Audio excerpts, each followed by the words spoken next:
Amen. Amen. This morning I'm going to preach from Acts chapter 13.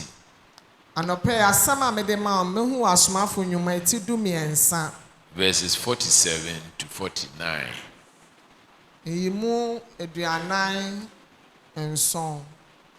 Acts chapter 13, verse 47 to 49. I will read from the board. For this is what the Lord has commanded us. I have made you a light for the Gentiles, that you may bring salvation to the ends of the earth. 48. When the Gentiles heard this, they were glad and honored the word of the Lord, and all who were appointed to eternal life believed.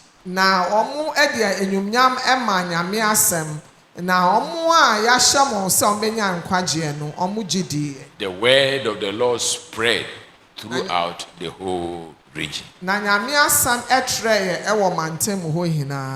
Amen. Amen. You are the light of the world. So this morning I'm talking to you the nature of the light bearers.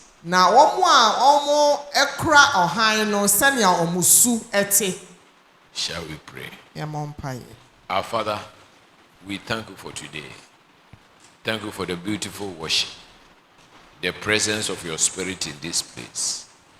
Thank you for your people who are ready to listen to you and to hear you speak to them. I pray that your word will come in power to bless every heart. Give us deeper understanding of the things of God. And may we speak the mind of Christ to your people. Enable us as we speak this morning to speak only that glorifies you and blesses the church of Jesus Christ. Amen. Amen. In the book of Acts chapter 13, we see the organized missionary enterprise of the New Testament church. In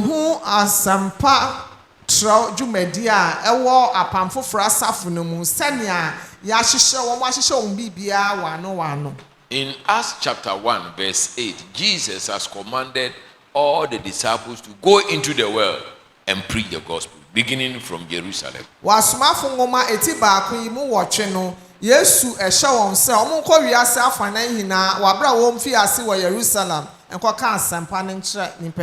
But the church was reluctant.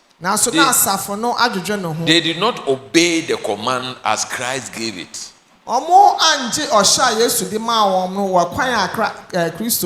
Until the Lord allowed persecution to sweep through the church and scatter the people.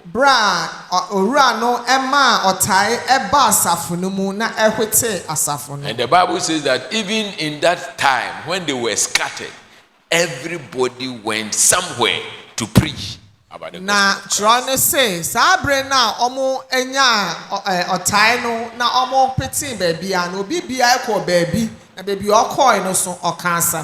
So we see that the first missionary enterprise of the church was not organized. It was because of persecution, and everybody went his own way. Now, you say, asampatro jumedi edi kan ema asafo no enya ne ye share da hye say be ye ni si ana be ni say na emom otai ne ba ye no obi bia akọ ba bia na they were forced to move out. And I pray that we shall not be forced out of this church, but with open hearts and obedience we shall follow the command of God.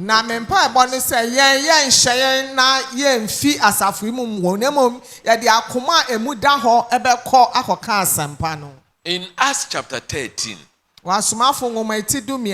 we see an organized church responding to the command of Christ to send the light to the world.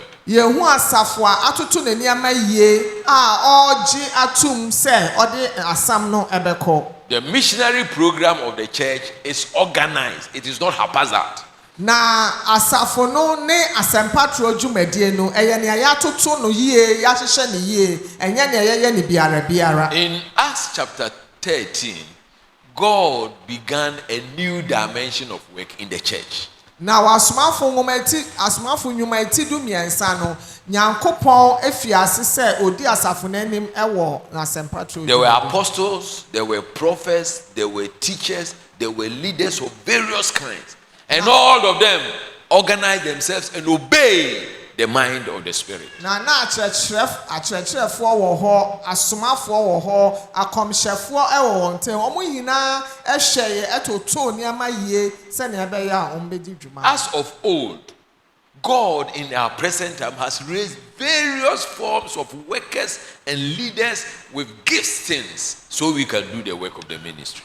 Sɛnea ɛte no wɔtete no saa na Nyankopɔn ebɛpagya nkurɔfoɔ a mo kura akyɛdeɛ ahorow sɛnea ɛbɛyɛ a ɔbɛfa wɔn mu na ɔde n'asɛm. And let me remind you that our giftings are not for the church here, but the people outside. Na ma menkae mo sɛ akyɛdeɛ a Nyankopɔn de adua yɛn mu no ɛnyɛ nkonnwa wei nti na ɔde akyɛdeɛ ne maa yɛn na mmom ɛwɔ hɔ ma wɔn a mowɔ abɔnten hɔ no. Did you hear me right? Mote yie. Everybody is part of this syndicate of entering into the world with the gospel of Christ. Obi biara ka saa dwumadie ne sɛ yɛkɔ abɔnten de asɛmpa no akɔ no. Let me remind you that these three characteristics will show in any organized church. Na ma menkae so sɛ saa esu miɛnsa ɛbɛda adi ɛwɔ asafo a watoto ne nneɛma yie sɛ ɔyɛ asɛmpa tro. Number one. Nyedi kan. The light-bearing church, the church that carries the light to the community, must be a commissioned church.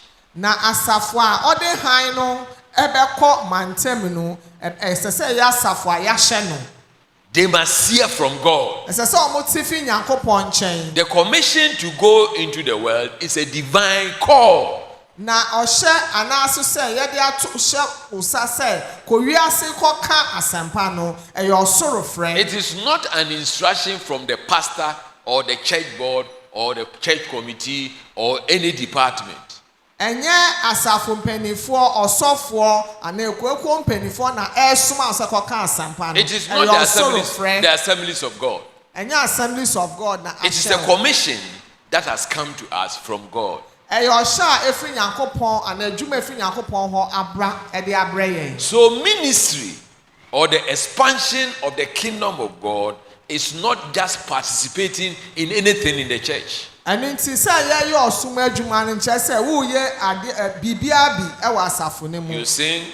Woto nnwom. You pray. Wobɔ mpaeɛ. You lead worship. Wodi ɔsɔre anim. You clean. You are an usher or some other kind of worker in the church. It's good. In fact, the Lord wants us to participate in the house and do it well to His glory. But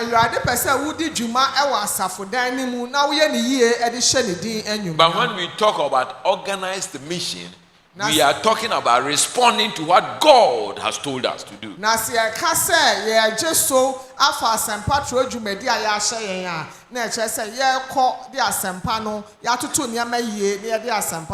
initiative to go into the world is from the Holy Spirit. In Acts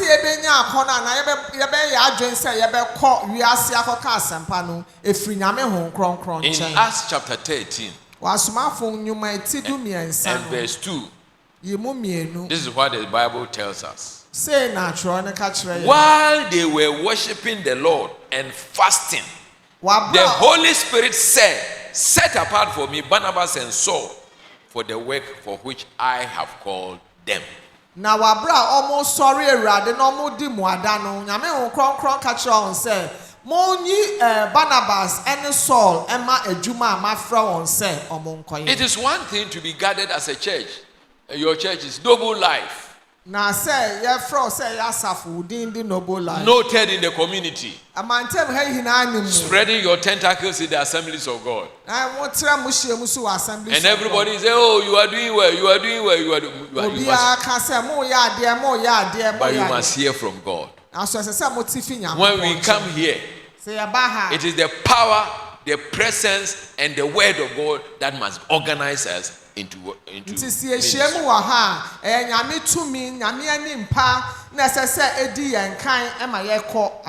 We are blessed to have received a clear mandate from God to go. So in Acts chapter 13 and verse 47, Acts 13, for this is what the Lord commanded us. They heard him speak unto them.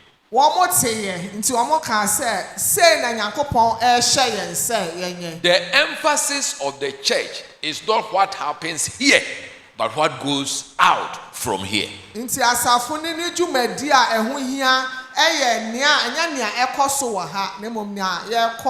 What has God commanded us? I have made you the light for the Gentile, that you may bring salvation to the ends of the earth.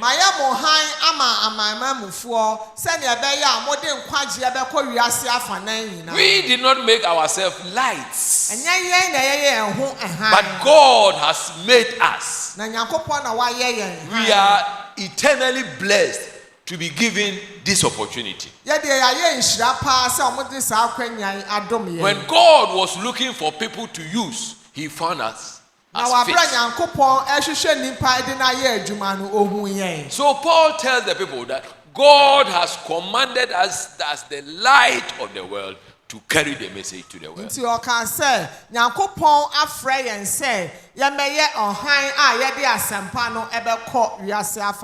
church is the light of the world. We are the light to the lost world. We are the light to the dark world. And so we must hold on to this truth that God has revealed to us. So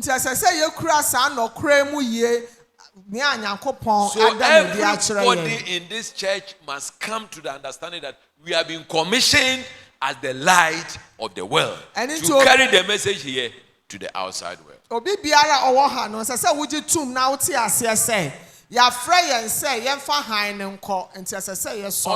we come to understand this commission, we shall be seated here forever.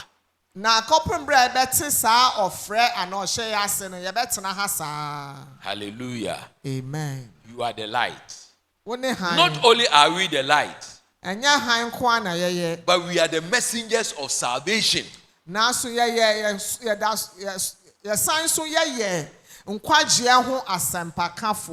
47b says that you may bring salvation to the ends of the world. When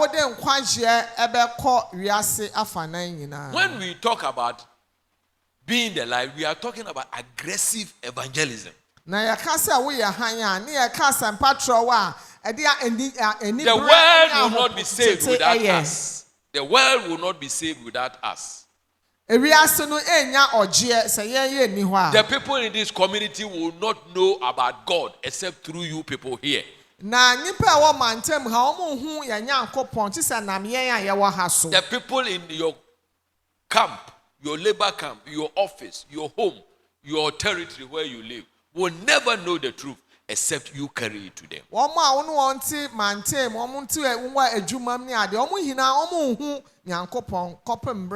are an important person in the economy of God to save the world. We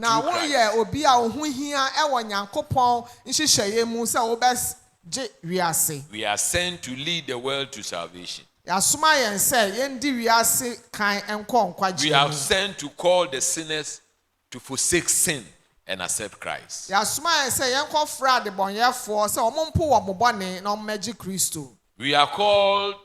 are sent to call men to faith in Christ. And so I want to remind you that the salvation of the world rests in our hands. Amen. Amen. Amen. Amen. We must continually be answers to the problems of the world by communicating Christ to them. Na say ye krofo a ye de iyanopa ebeba ema wiase ehaw wabra yede asempa. So hear the voice of God about evangelism. Hear it and obey. Nti tinyankopon ne a okasa fa asempa trojumade hu. Don't be offended. Yesu tie. Don't be offended when we say we are going out. Nti si e ka say ye kwa abonten a mema ne nya ade a. Don't run away. Fu wo ho anaso se wo de wo dwane. Don't find excuses. Don't be afraid to go out in the power of the Holy Spirit to tell the world that Jesus is the Savior. So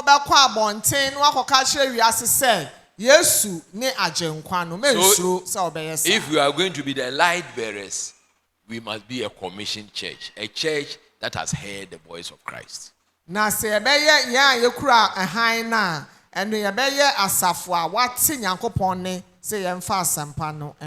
A light bearing church must be a praying church. That is point number 2.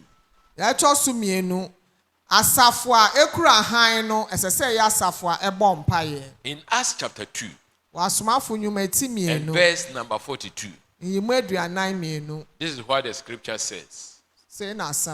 They devoted themselves to the apostles' teaching and the fellowship and to the breaking of bread and to prayer.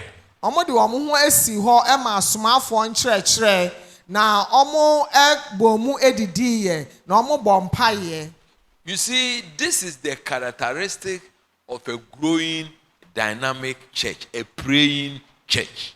The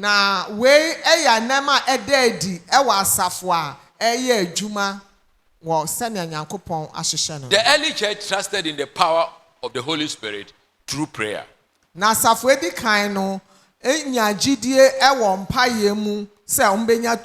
knew that when they prayed, Christ would change things and work on their behalf. This is what the church today does not know. We are making effort in ourselves, but our effort must be dependent on what Christ can do without us. They recognize that prayer is the symbol of intimacy with God.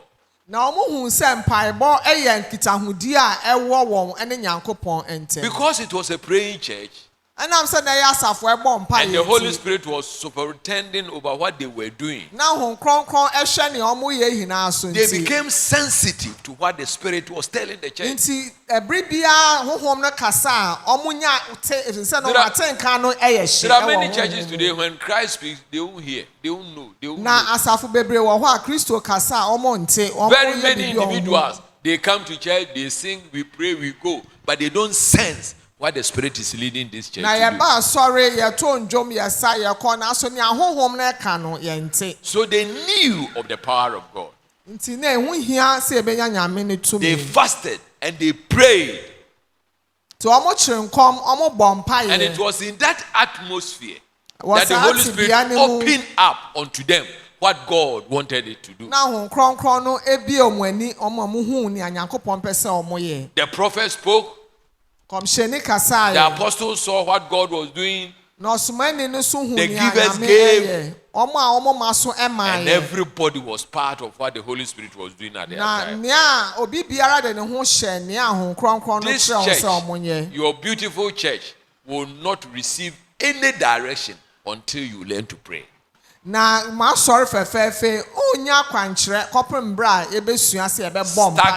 and stale churches and individuals, Christians, must go back to prayer. I have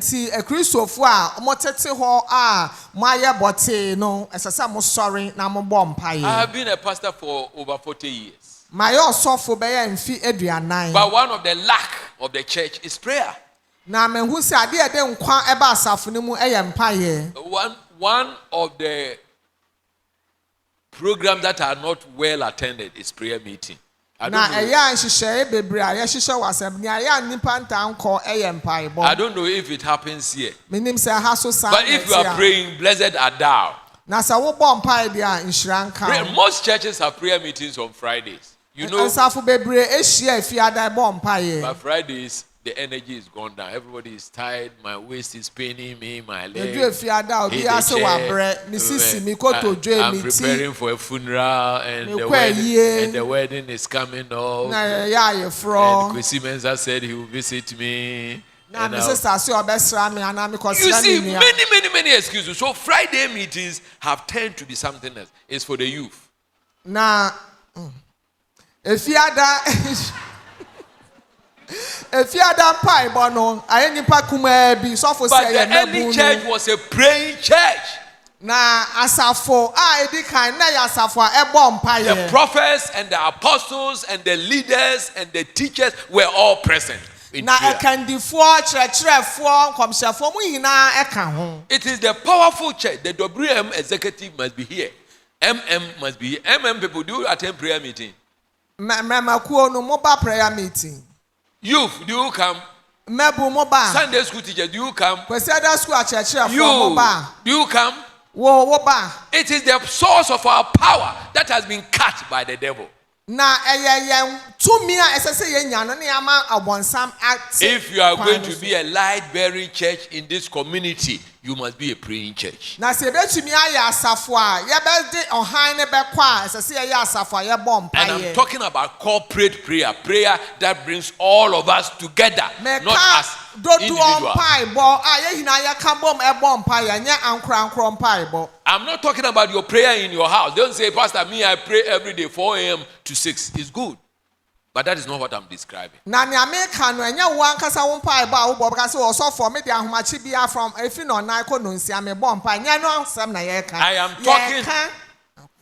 am talking about prayer that brings everybody from his home to the church to seek the face of God on behalf of the world. Na me kampaye ye hina ye fie mfie ne ye ba sori ha ne ye hina ye bom paye enam osha eda ye nso. If there is any victory Satan has won over the church in Ghana, it is because of lack of prayer. Na se nkunimdi bi wo ho a obonsam edi e wasafo a e wo man Ghana mu a eye mpaye a ye nhie mu. So every one of us here knows the strength and the power of prayer. We know prayer works. But I want to remind you that prayer is work.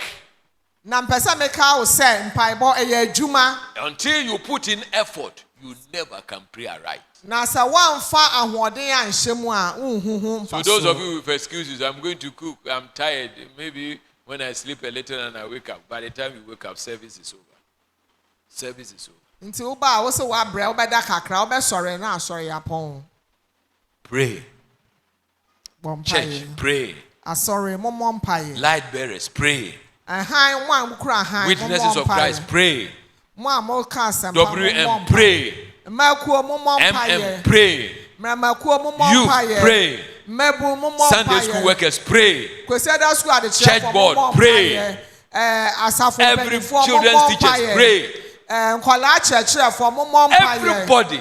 Friday must be the most attended and energetic church service of growing churches. It is prayer that will bring the hand of God over this church. It is prayer that will change the situations in this community on our behalf. When churches are blocked together, they are brought together. It is the power. Amen. Amen. We cannot be light bearers until we are a praying church.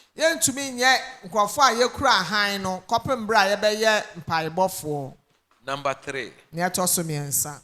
The light bearing church is a joyful church. Acts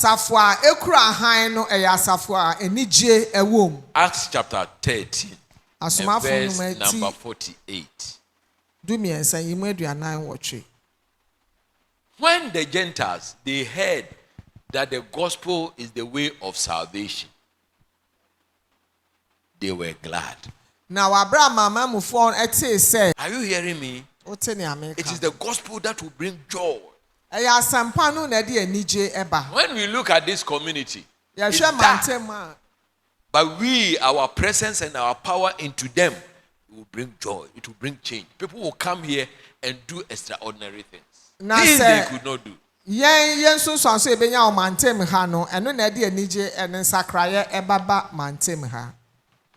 We must present to them the gospel message. The gospel message is simple. The gospel message is that Jesus is the savior of the world. No other savior, no other leader, no other prophet. We are fully convinced that Jesus is the only savior.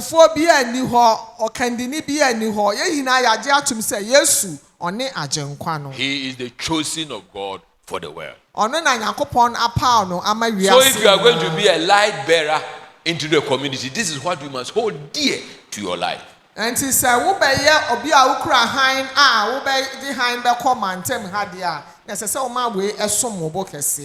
the second point is that all men are sinners without Christ. That is all. We must believe this in our hearts before we can go to the people. If people have excuses, me, I'm this, I go to this church, I don't do this, and we are fully convinced about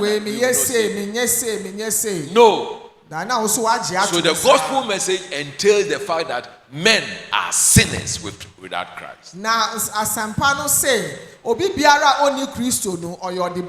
Because they are sinners, they are condemned. They are candidates for hell. And that is why we need a heart that will cause us to draw them from this fire.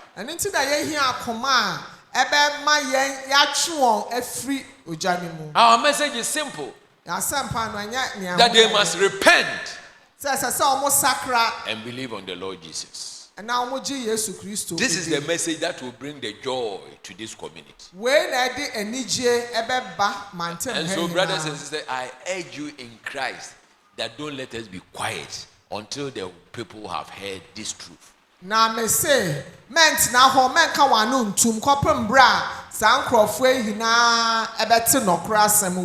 when we go with the gospel, we shall make people glad. How could these men and these women come here Sunday morning? What will bring them here?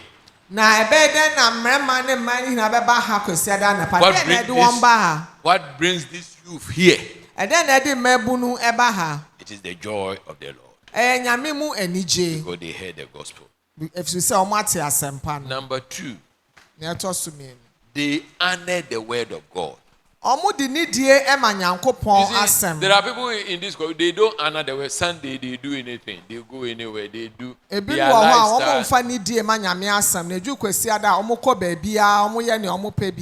Some of you, if it were not for Christ, you won't dress so beautifully like this on Sunday. You, the men, you are working ready to fight. You know that dress. Ready to fight. You are going for Wache or Emutu or some other place. Do you remember those days?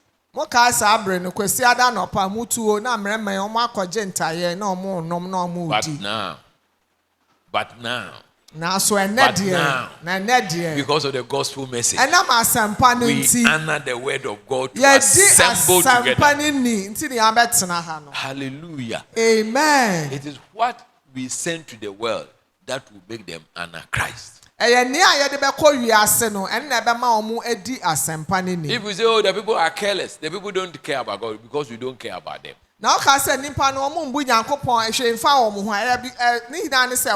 the word that brings a change. It is the word that will bring the honor that they need.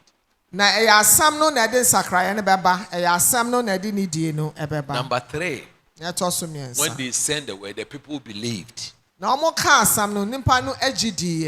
who were appointed for eternal life did what? Believed. Let us go with this confidence that when we go and we talk about Christ, the people will believe. Don't ever believe that they are hardened, they are criminal, they won't hear. These people are difficult. It's not true. It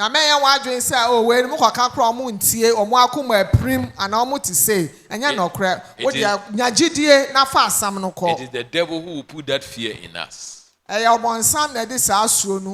we go, they will believe.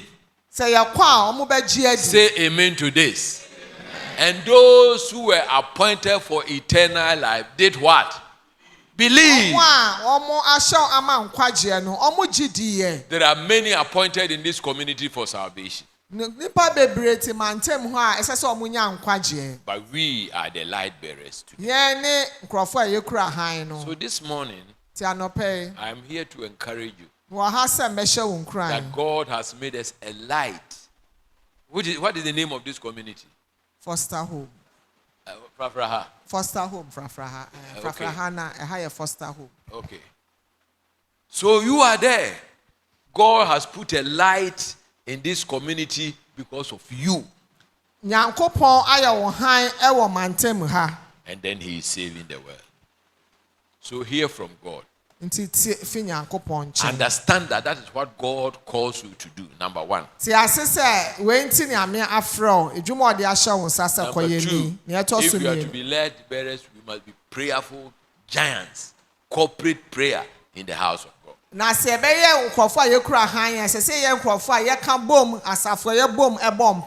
early church set us the example. Number three, we are light bearers because we bring change into the hearts of men. We bring joy. We bring joy. We bring honor to the word of God. We bring belief in the hearts of men. May the Lord bless you. And may we all together with understanding forge ahead in the salvation of souls. The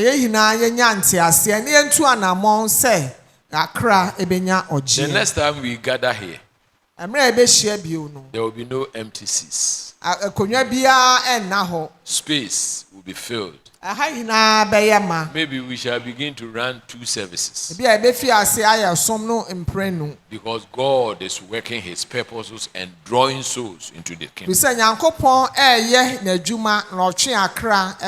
He will do that because of you. Because of that brother, that sister. And together, we shall enrich the kingdom of God. The Lord bless you. Amen. Amen. Shall we pray? Shall we pray? Father, we thank you that you have made us the light of the world. We were not light. We were darkness. But because of Christ, you changed our hearts and made us new. In that spirit, you want us to go to this world, this community. We trust that your grace will abound for us. May this church experience the goodness of God, the power of God, Amen. The presence of God. Amen. May the power fill us and charge us to go out. Jesus' name. Meeting men, sharing Christ, telling them of the salvation that comes for free. Bless this church abundantly.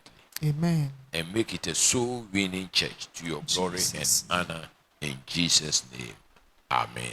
Amen. Thank you and God bless you.